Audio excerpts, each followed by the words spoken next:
Para a criação do curso, a rotina de trabalho era sempre de manhã fazer as aulas, né, e à tarde fazer as gravações, mas também os ajustes no conteúdo. Era bem a parte da produção mais viva, né? A ida e volta do conteúdo, se aquilo viraria uma aula ou não, a conversa com a equipe da edição para saber se aquela aula teria uma boa edição ou não, se aquela aula seria compreensível no final depois. Então as manhãs eram um pouco mais calmas e as tardes um pouco mais agitadas. E também depois tinha as escolhas das músicas, imaginando se quem assistiria iria gostar das músicas, ou das frases, ou dos trechos. Foi tudo pensado com muito carinho, com muito detalhe, e por isso mesmo se tornou um projeto muito maior do que eu esperava no início. Então a rotina me puxou mais do que eu imaginava, me envolveu muito mais do que eu imaginava.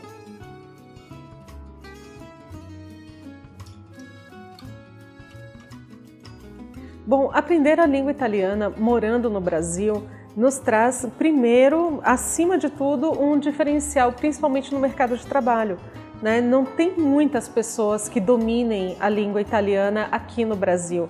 Pode ter um conhecimento básico, pode saber talvez o dialeto, como foi o meu caso durante muitos anos, mas com certeza são portas que se abrem ao saber um outro idioma.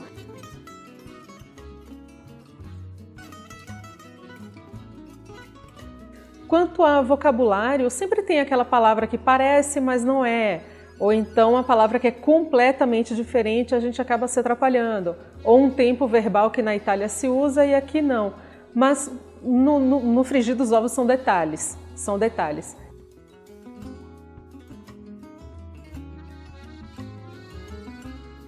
Muitos conteúdos são colocados porque precisam ser colocados e ponto. E às vezes as pessoas perguntam por que a gente precisa aprender isso exatamente. Quando a pessoa é bilíngue, ela já sabe mais ou menos, né, o que colocar para o aluno e de que forma colocar, porque ele já sabe o que o aluno vai precisar, o que ele vai usar de fato.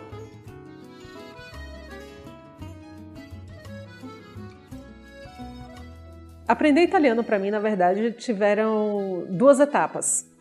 A primeira foi de observar meu pai falando dialeto em casa. Ele não falava italiano, não adiantava, a base dele era de fato dialeto. E algumas coisas eu conseguia pescar. E frases curtas, por exemplo, eu quero um copo d'água, estou com fome, essas coisas curtinhas assim, eu conseguia entender ele falando e conseguia falar em dialeto também. Mas toda vez que eu ia para a Itália, as minhas tias, os meus tios, todo mundo fazia aquela campanha para que eu não falasse o dialeto e sim aprendesse o italiano gramatical. Então todo mundo sempre me corrigia, menos o meu pai. Então o meu pai mantinha o dialeto em casa e na casa dos parentes, ou toda vez que eu viajava, vinha muito mais do italiano gramatical.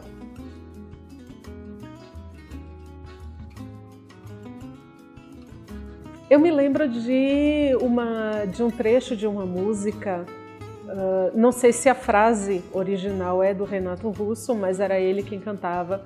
É tão estranho, os bons morrem jovens, né? Não é que tivesse sido jovem, mas é porque foi muito cedo, né?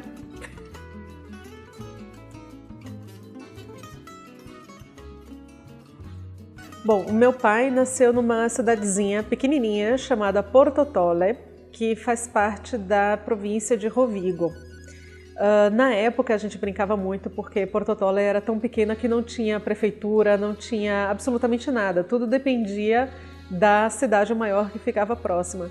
E por ser uma cidade pequena e não ter trabalho, não ter nenhum horizonte assim, então desde muito cedo os meus avós levaram toda a família para Favaro Veneto, que foi uma outra cidadezinha, mas bem mais próxima de uma cidade maior chamada Mestre e mais próxima também de Veneza. Então tinham mais oportunidades de trabalho, de estudo, de tudo.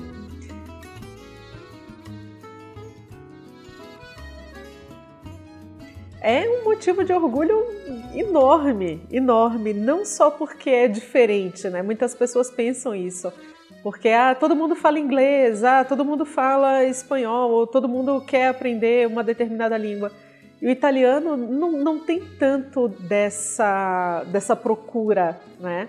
Sim, é uma língua que sempre foi vista como uma língua romântica, uma língua bonita, mas na prática mesmo, no dia a dia, ela não é uma das línguas mais procuradas para serem aprendidas. Então, o que fica para mim, de fato, é a relação afetiva que eu tenho com o país através da língua. Então, quando eu passo um pouco do que eu sei do italiano para alguém, é como se eu estivesse passando um pedacinho de mim, né? Um pedaço de mim, um pedaço da minha vida, um pedaço da minha família, que se não fosse por toda aquela história, né, eu não teria o conhecimento que eu tenho hoje para poder passar adiante. Então, eu acho que cada um que receber vai receber um pedacinho de mim também.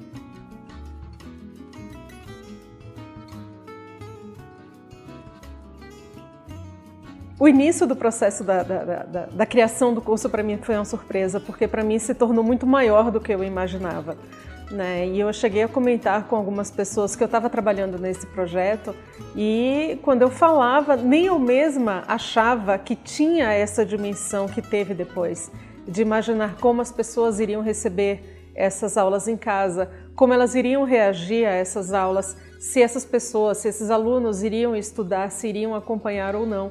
Então, no início, eu não imaginava que o curso fosse crescer tanto em conteúdo quanto na preocupação com esses detalhes, né?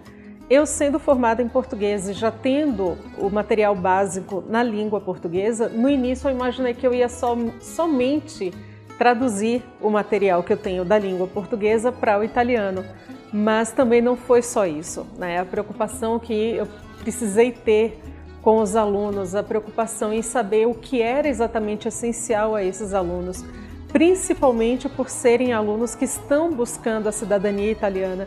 Então tiveram muitos detalhes envolvidos na criação das aulas, nas noites que eu fiquei sem dormir ou nos dias que eu acordei muito antes do sol, só imaginando como as aulas seriam. Então não foi um processo tão simples quanto eu imaginava que seria. Teve uma preocupação muito grande, né? Depois, na revisão das aulas, nas idas e voltas que cada aula teve para dizer, não, essa aula não está boa, refaça. Ou então, depois da aula pronta e gravada, refaça porque a gravação não ficou boa, você precisa ter outro foco. Então, movimentou uma estrutura muito maior do que eu imaginava.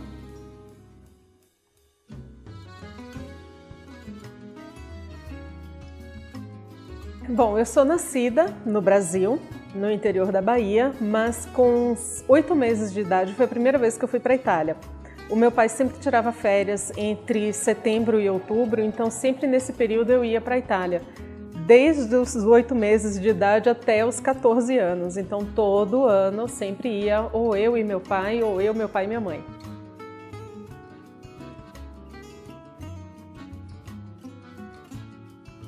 Assim que eu cheguei na Itália, o meu primeiro trabalho foi como professora particular de inglês para um aluno do 7º ano. Quem dava aula para ele, na verdade, era minha ex-cunhada, que na época estudava farmácia e bioquímica. Só que ela não conseguia mais conciliar as aulas particulares com ele e as provas na faculdade. Então ela passou para mim, esse jovem, e eu consegui dar aulas para ele durante 1 mês e meio, praticamente 2 meses, porque era um período só para ele poder ter...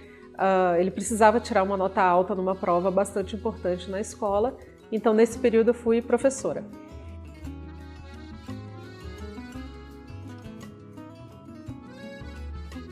Comparando Brasil e Itália, eu acredito sim que os benefícios sejam muito maiores lá do que aqui. Por exemplo, é sabido que muitos países na Europa têm impostos altos, né? Porém, e não é diferente na Itália, só que os impostos voltam de fato para os moradores. Por exemplo, enquanto eu estive lá, eu precisei de atendimento médico e eu não vi médicos particulares. Não tem, porque se eu já pago impostos para ter um atendimento público e de qualidade, não há necessidade de ter consultórios particulares, que aí no caso seria pagar 2 vezes.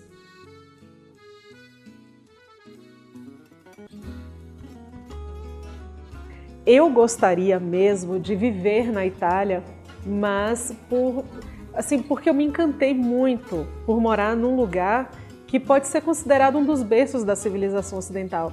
Então, enche muito os olhos você morar numa cidade e tá andando e de repente você deu de cara com o Coliseu. Isso é lindo, sabe? Ou então comer uma pizza à noite numa cidade que tem 4.000 anos de colonização ininterrupta, que é Mantova, né? E Mantova aparece numa das histórias de Shakespeare. Então, assim, você morar num lugar que é tão rica de história, e a cada esquina, a cada metro, a cada passo que você dá, você encontra um pedaço da história da humanidade ali, não tem comparação com nada, não tem comparação com nada.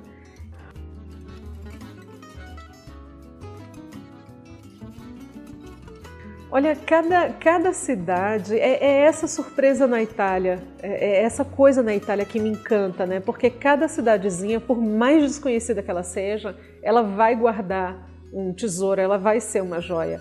A última cidade em que eu morei foi Pádua. Eu não conhecia Pádua antes disso, ou Pádua, né, como se fala em português, que é a cidade de Santo Antônio. E o entorno de Pádua é lindo, é uma coisa magnífica. E dali a gente consegue se locomover, porque Pádua é uma cidade grande, tem uma estação de trem com uma malha ferroviária muito boa também, então a gente consegue circular facilmente. E ali eu conheci, a partir de Pádua, eu conheci Verona, Vicenza, Treviso e uma cidadezinha que eu guardo ali no coração, que é bem pequenininha e linda, chamada Noale. E eu vi Noale assim com muito carinho, porque aquele tipo de cidade eu só vi nos livros de história. Quando a gente estuda a história e vê o esquema desenhado de um feudo, Noale é um feudo até hoje, claro, modernizado, mas a gente consegue ver o fosso, a gente consegue ver as pontes levadiças, o castelo com a casa dos servos, com tudo em volta. É encantadora, é uma coisa de louco Noale, é linda demais. Depois tem Stra, que seria a vila dos ricos de Veneza de antigamente, as casas de veraneio dos ricos de Veneza de 1.500 anos atrás. Então Stra também tem casas belíssimas, é um lugarzinho bastante calmo. E a cidade onde os meus avós nasceram e moraram, né, a vida toda, que ninguém conhece, que não é uma cidade assim tão linda, mas também eu guardo com muito carinho, que é Fávaro Veneto. Então eu me lembro de detalhezinhos assim de Fávaro, que são boa parte do chão não é nem calçada, são pedriscos, né? Umas pedrinhas de seixo assim bem pequenininhas. Então acho que cada cantinho da Itália guarda uma coisinha. Eu não tenho como dizer assim qual é a cidade mais bonita. Tem cidades com arquiteturas assim deslumbrantes, como Veneza, como Roma, né? Para dizer as mais conhecidas, como Firenze. Mas tem essas escondidinhas, assim, por exemplo, como Noale, que eu nem sei como explicar quão bonita a cidade é. É linda.